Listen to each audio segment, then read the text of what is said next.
In this video, I'll show you how to rotate a PDF in Adobe Acrobat Reader. First, right-click on your PDF, hover over Open With, and select Adobe Acrobat. This will open your PDF in Adobe Acrobat Reader.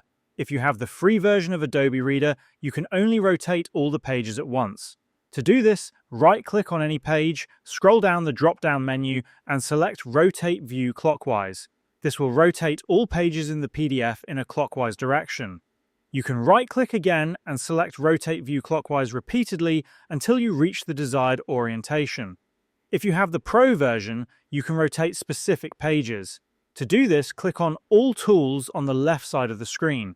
Then select Organize Pages from the available options.